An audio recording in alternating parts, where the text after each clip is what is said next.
Weddings are supposed to be joyous, aren't they? For most people, they're the culmination of years of dreams, a milestone shimmering with hope. I had always imagined mine as a small but heartfelt affair, surrounded by family and close friends. And for a long time, I thought that's exactly what I would have my loved ones gathered in celebration of the life I was building with the man I loved. But life has a way of twisting even the best laid plans. Doesn't it? It began innocuously enough. I'd been engaged to Dan for nearly 2 years, and we were ready to make our union official. We didn't want anything extravagant, just an outdoor ceremony under the soft light of a spring afternoon, followed by dinner and dancing. Everything felt perfect, or at least it did in the months leading up to the invitations being sent. My family wasn't perfect, but we were close. I thought we were. Anyway, my mother was the glue, the one who always managed to keep our small unit of 4 together, even when personalities clashed. And boy, did they clash, especially when it came to my sister, Claire. Claire, the name itself feels heavy now, like the taste of something sweet turned sour over time. She was older than me by 3 years, beautiful in a striking, almost intimidating way. People gravitated toward her effortlessly. She had a kind of magnetism that drew you in but also warned you to tread carefully. To me, Claire had always been equal parts sister and rival, a mixture of admiration and exasperation. But she was family, and I loved her, even when she drove me crazy. Looking back, I should have seen it coming. Claire's life was a whirlwind of drama, one situation bleeding seamlessly into the next. When she married her husband, Evan, 5 years ago, I remember thinking how perfectly chaotic they were together, volatile but passionate. I also remember wondering how long it could last. When things began to unravel between them, it wasn't a quiet deterioration. Claire's world imploded in the way only she could manage, with late-night phone calls, tearful accusations, and an almost uncanny ability to command every ounce of attention in the room. At first, I tried to be there for her. I really did, but as my own wedding crept closer, her problems started to eclipse everything else, casting long shadows over my plans. I told myself it would blow over. Claire had always had a flair for the dramatic, but she'd bounce back. She always did. And so, I focused on my own happiness, thinking that maybe, just maybe, this time I could exist in a space where her issues wouldn't consume everything. I couldn't have been more wrong.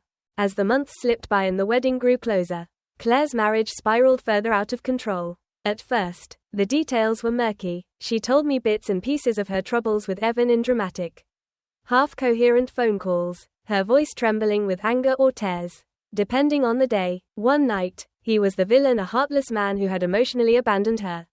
The next, she was the victim of her own poor choices, desperate for forgiveness but unable to reconcile with the growing chasm between them. I just don't know what to do anymore, she sobbed into the phone one evening. It's like he doesn't even see me. Do you know what that feels like, Sarah, to be invisible to the one person who's supposed to love you most?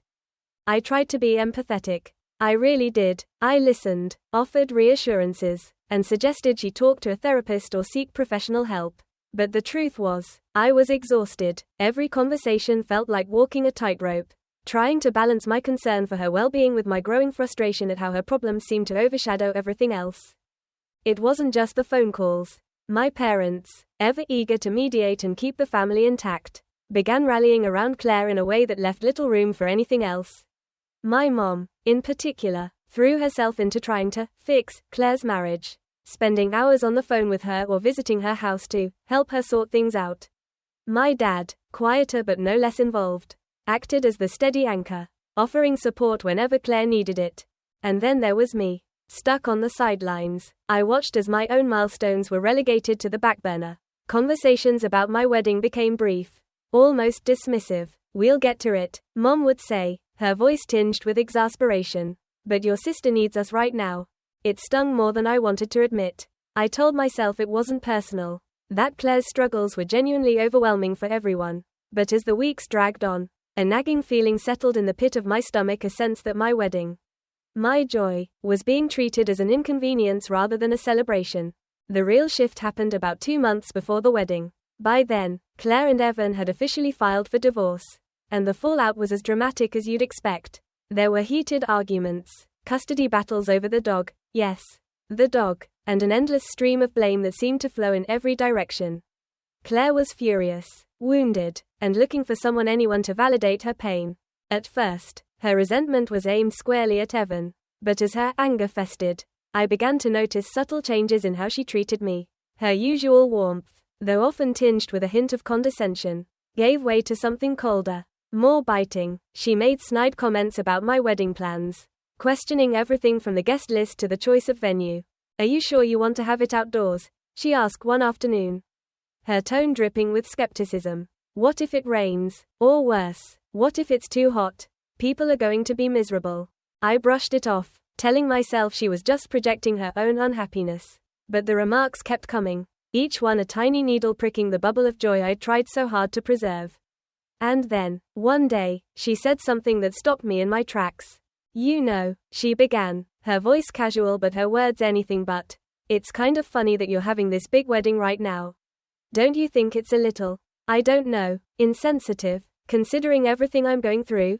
I stared at her, unsure how to respond. Insensitive? The idea that my wedding, a day I'd been planning for years, could be seen as anything but a celebration felt absurd.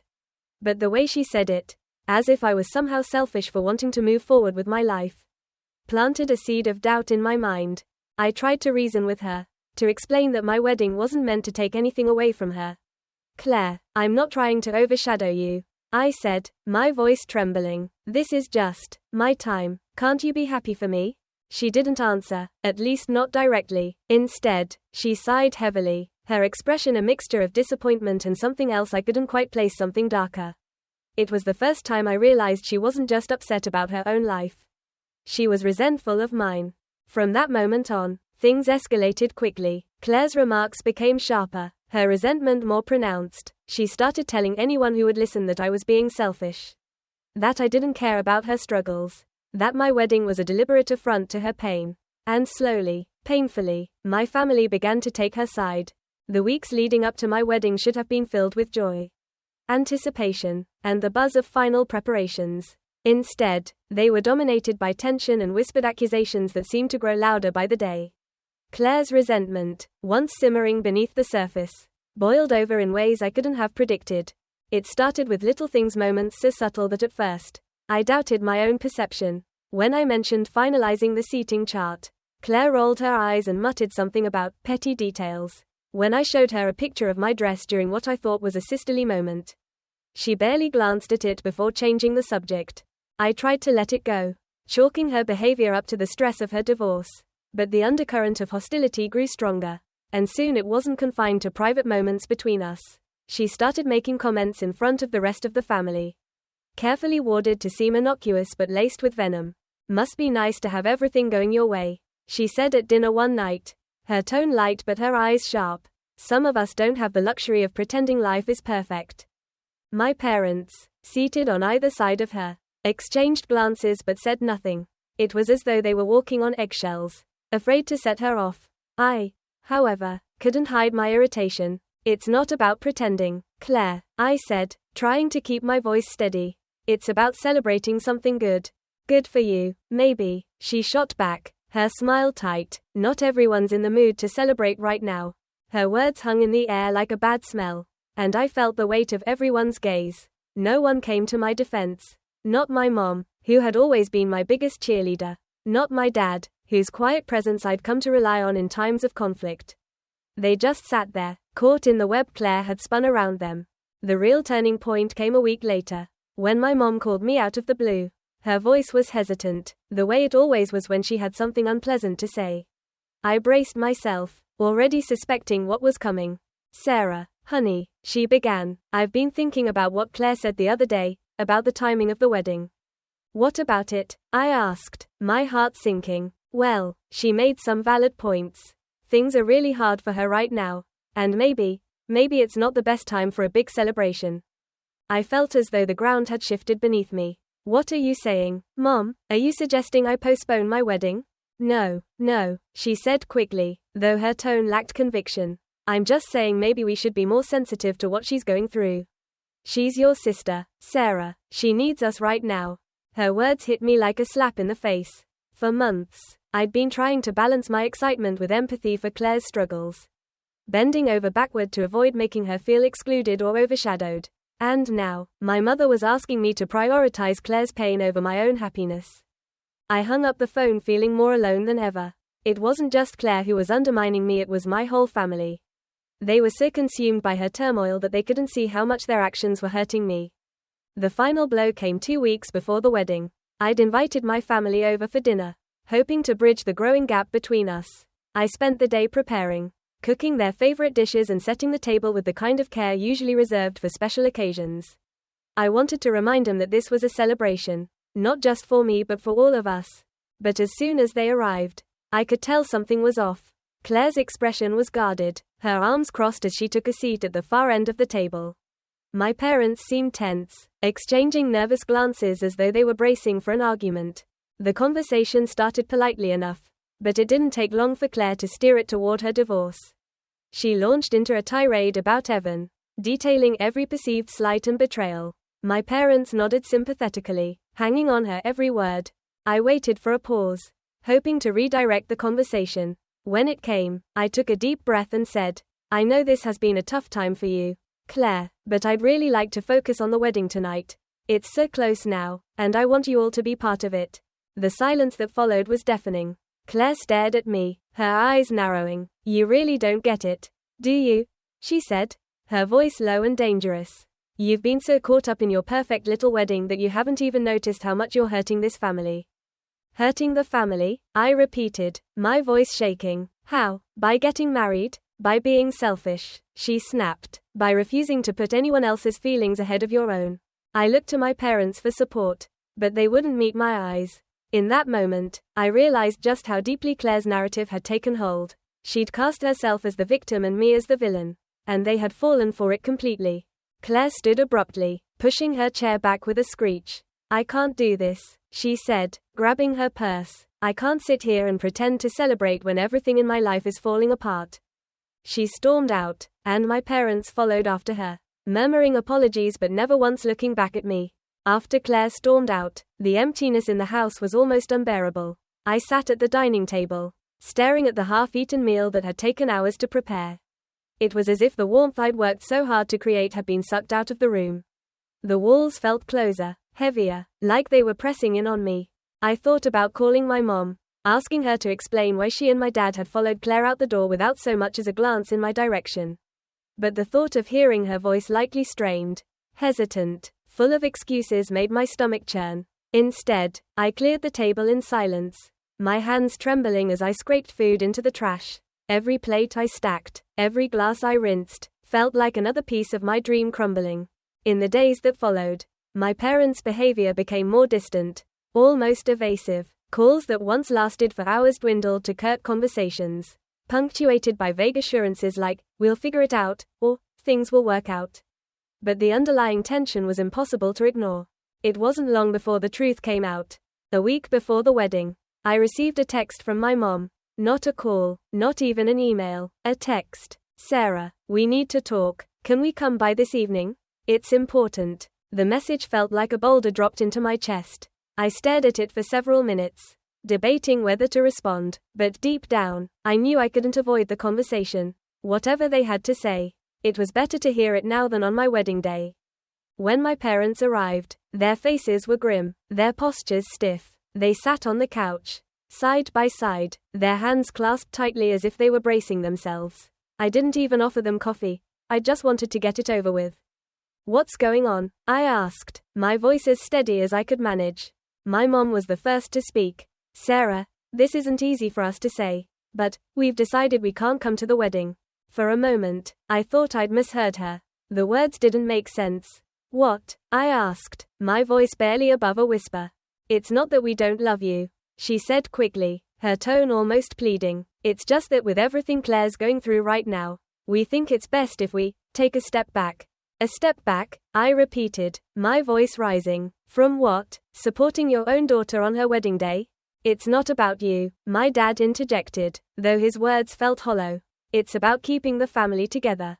"Keeping the family together?" I said, incredulous. "By abandoning me? By letting Claire's drama dictate everything?" "She's not in a good place right now," my mom said, tears welling up in her eyes. "She feels like your wedding is rubbing salt in the wound." I stood there, staring at them, my heart pounding. "So, what? You're choosing her over me?" You're letting her ruin this? My dad sighed deeply, his gaze fixed on the floor. It's not about choosing sides, Sarah. It's about balance. Balance. The word hit me like a slap. There was nothing balanced about this. Claire had manipulated them, twisted their love for her into something toxic, and they'd fallen for it completely. Without another word, I walked to the door and opened it. You should go, I said, my voice shaking. If you're not coming to the wedding, then I have nothing else to say to you. My mom tried to protest, but I held up a hand to stop her. Just go. They left reluctantly, their shoulders slumped as if they were the ones who'd been wronged. As soon as the door closed behind them, I collapsed onto the couch, my chest heaving with silent sobs. The realization hit me like a tidal wave. I was going to walk down the aisle without them. The morning of my wedding was surreal. I went through the motions of getting ready, my hands moving automatically as I did my hair and makeup. My bridesmaids, 3 of my closest friends, buzzed around me. Their laughter and excitement a poor substitute for the family I'd always imagined would be by my side. Dan was a rock through it all. His steady presence the only thing keeping me grounded. He never once questioned my decision to go through with the wedding. Even as the guest list dwindled, my parents weren't the only ones Claire had convinced to stay away. Aunts, uncles, cousins, people I'd grown up with had quietly RSVP'd their regrets after speaking with Claire. In the end, the ceremony was far smaller than I'd planned, the absence of my family casting a shadow over the day. But as I stood at the end of the aisle, looking at Dan's face, something shifted. The hurt was still there, raw and aching, but it no longer consumed me. This moment wasn't about them. It was about us, about the life we were building together, no matter who chose to stand by our side. The ceremony was beautiful, intimate in a way I hadn't expected. As I recited my vows, I felt a sense of clarity, a realization that I didn't need anyone's approval or validation to find happiness. It wasn't the wedding I'd dreamed of, but it was ours, and that was enough. In the weeks following the wedding, I kept my distance from my family. The silence from them was deafening, but I couldn't bring myself to reach out. Part of me hoped they'd call, that they'd realize the depth of their betrayal and beg for forgiveness. But the days turned into weeks, and the phone never rang. Claire, meanwhile, seemed to revel in her victory. I heard through mutual acquaintances that she'd been telling everyone I'd overreacted, painting herself as the victim once again. It hurt, but I refused to let her lies define me.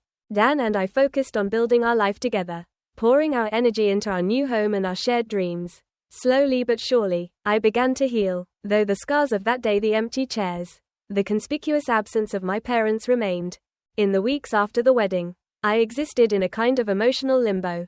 On the surface, I appeared fine. I went to work. I smiled when people congratulated me on the wedding, and I laughed at Dan's jokes. But beneath it all, I carried a quiet, persistent ache like a wound that hadn't quite healed. Dan was my anchor through it all, and I don't know how I would have coped without him. He never pressed me to talk about my family, never tried to fix what couldn't be fixed. Instead, he listened when I needed to vent and held me when the weight of everything felt too heavy to bear. His love was a balm, steady and unconditional, and for that, I was endlessly grateful. But even with his support, moving forward wasn't easy. Every corner of my life seemed to remind me of what I'd lost.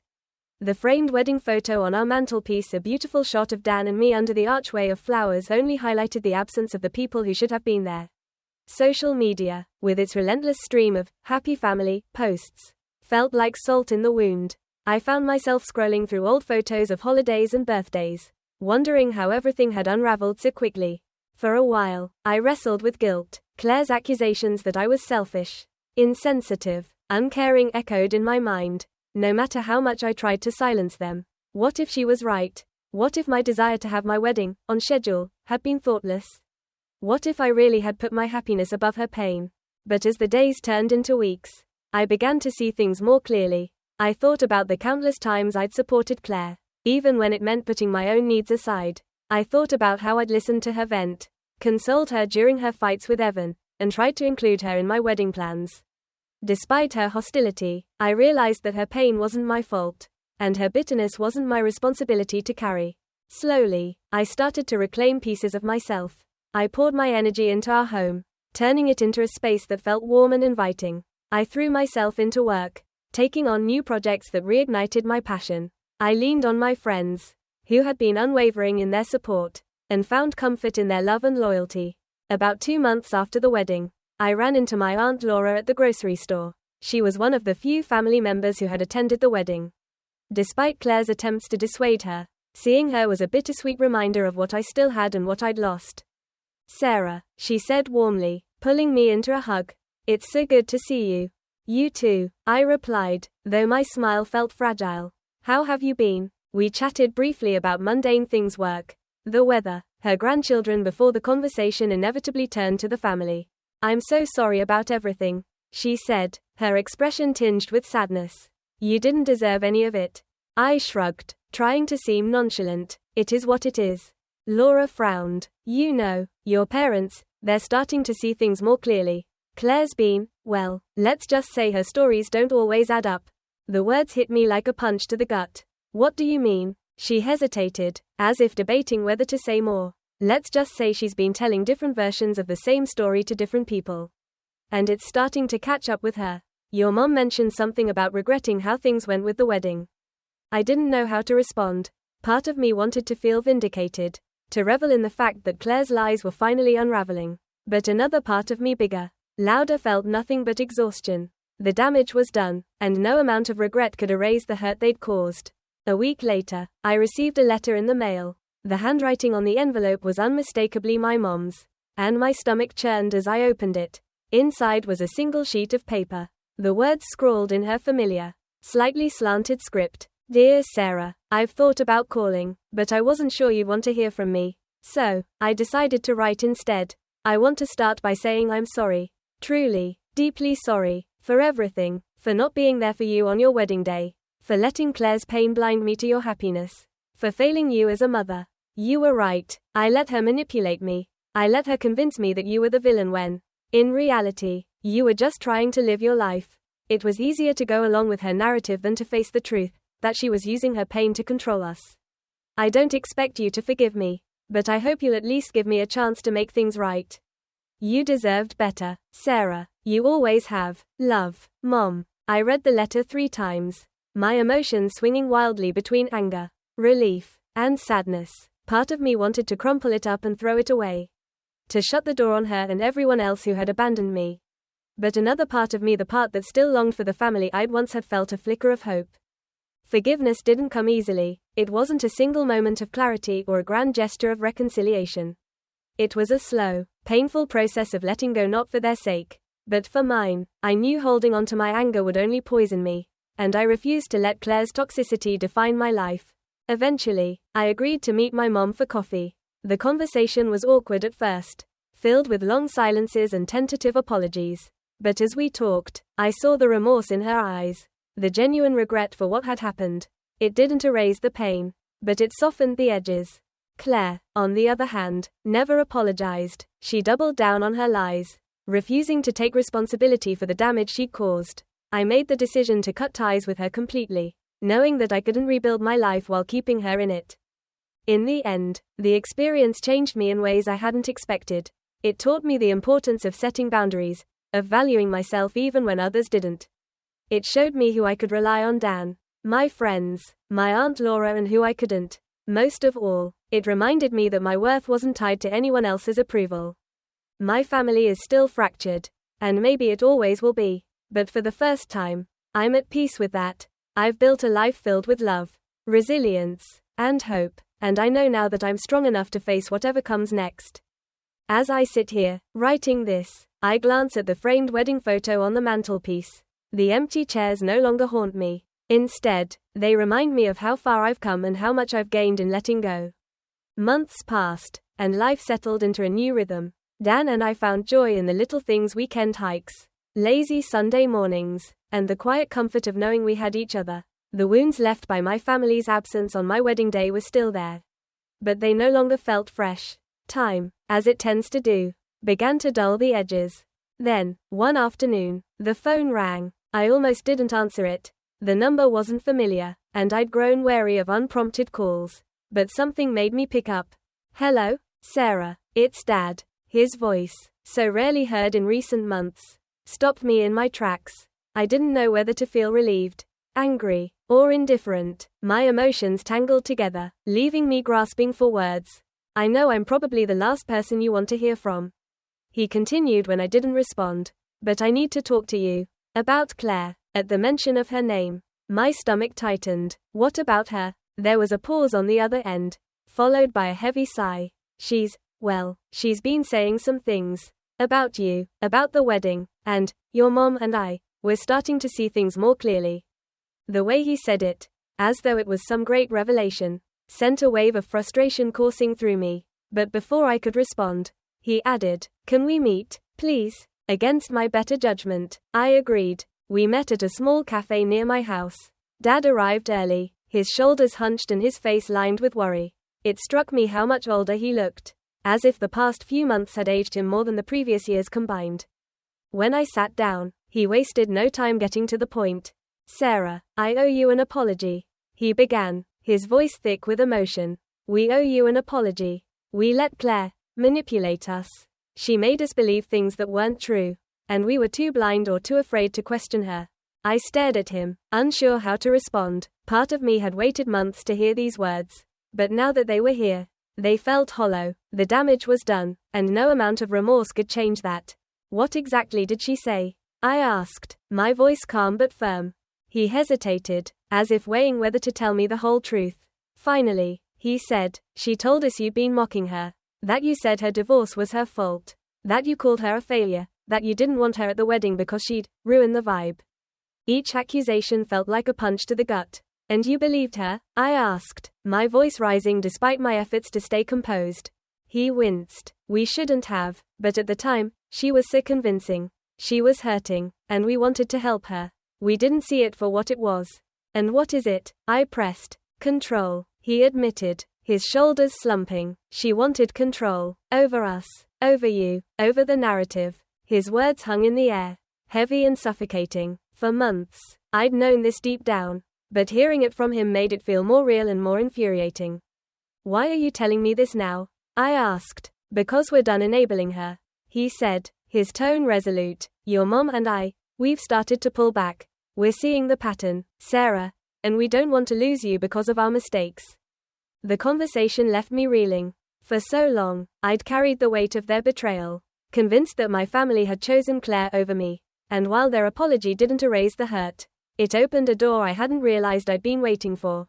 But forgiveness wasn't a simple decision. It wasn't as easy as saying, "I forgive you," and moving on. It was a process, a delicate balancing act between honoring my pain and giving myself permission to let go. Over the next few weeks, I cautiously reconnected with my parents. The conversations were tentative at first, filled with apologies and explanations. They were careful not to push, giving me the space I needed to process everything. Slowly, the walls I'd built around my heart began to crack. Claire, however, was a different story. She continued to deflect, deny, and blame. When confronted by my parents, she accused them of turning against her and claimed I'd manipulated them. Her refusal to take accountability only solidified my decision to keep my distance. In the end, I forgave my parents not because they deserved it, but because I did. Holding on to my anger was exhausting, and I was tired of carrying the burden of their mistakes. Forgiveness didn't mean forgetting or excusing what they'd done. It meant choosing to release the hold it had on me. With Claire, it was different. Her betrayal was deliberate, calculated, and ongoing. I knew I couldn't force her to change, and I refused to subject myself to her toxicity. Cutting ties with her wasn't easy. It felt like losing a piece of my identity, but it was necessary for my own well-being. Looking back now, I can see how much this experience shaped me. It forced me to confront painful truths about my family, but it also taught me the importance of boundaries, self-respect, and resilience. I learned that love isn't always unconditional, that sometimes the people who are supposed to protect you are the ones who hurt you the most. But I also learned that I am stronger than I ever realized. That my worth isn't tied to anyone else's approval or validation. That I can create a life filled with love and joy, even in the face of betrayal. As I write this, Dan is in the kitchen, humming softly as he makes dinner. The smell of garlic and rosemary fills the air, and I feel a wave of gratitude wash over me. My life isn't perfect, but it's mine, and that's more than enough. It's been a year since my wedding. 1 year since that day I stood at the altar, feeling the empty chairs where my family should have been. 1 year since I promised to love and honor Dan for the rest of my life. In that time, my world has shifted, reshaped itself into something I couldn't have imagined before. It's smaller, quieter but also sturdier, more peaceful. Dan and I have created a life together that feels deeply, undeniably ours. Our home is filled with laughter, even on the hardest days. And there's a quiet steadiness in knowing we're building something lasting. We've started new traditions. Simple ones: a Friday night pizza ritual, Sunday hikes in the woods, planting flowers in the spring. These little moments have become the foundation of our life. Proof that love doesn't need grandeur to be meaningful.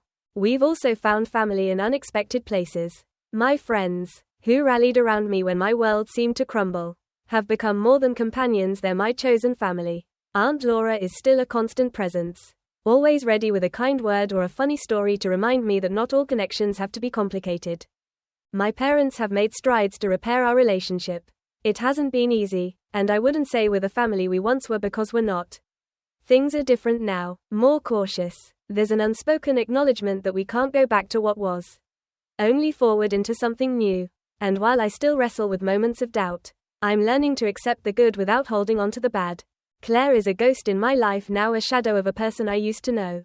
Occasionally, I hear about her through mutual acquaintances or from my parents, who still hope she'll find her way back to us. She's moved out of state, taken up a new job, and, as far as I know, continued her pattern of shifting blame and avoiding accountability. I don't hate her. That was the most surprising realization of all, that I could let go of the anger, the bitterness, and the resentment without excusing what she did. Claire is who she is. I can't change that, and I won't destroy myself trying to make sense of her choices. Instead, I've chosen to move forward without her, wishing her peace from afar. Letting go isn't a single act. It's a practice, a choice I make every day. Some days, it's easy. I wake up next to Dan, walk through the house we've made a home, and feel a deep sense of contentment. Other days, it's harder. I'll catch a glimpse of an old photo, a family vacation, a holiday gathering, and feel the ache of what could have been. But even in those moments, I remind myself of how far I've come. I've learned to set boundaries, to prioritize my own happiness, and to find strength in the love I have rather than mourning the love I've lost. I've stopped trying to control things that are beyond me, embracing instead the messy, imperfect beauty of life as it is. As I sit here, reflecting on everything that's happened, I feel more grounded than I ever have. The life I've built with Dan isn't the one I dreamed of as a little girl, it's better. Because it's real, it's flawed and complicated and filled with surprises. But it's also rich with meaning and love. We're talking about starting a family of our own someday. The idea of creating a new generation, one free from the cycles of blame and dysfunction, fills me with hope. I don't know what kind of mother I'll be, but I know one thing: I'll love fiercely and without conditions. I'll teach my children the importance of kindness, boundaries, and resilience, and I'll make sure they know that they are enough, just as they are. Sometimes, I wonder if Claire ever thinks about me, about us. I wonder if she regrets what she did, if she feels the same longing for what we once had. But those thoughts are fleeting, like leaves carried away by the wind. I don't linger on them anymore. My happiness isn't tied to her remorse, and my future doesn't hinge on her redemption.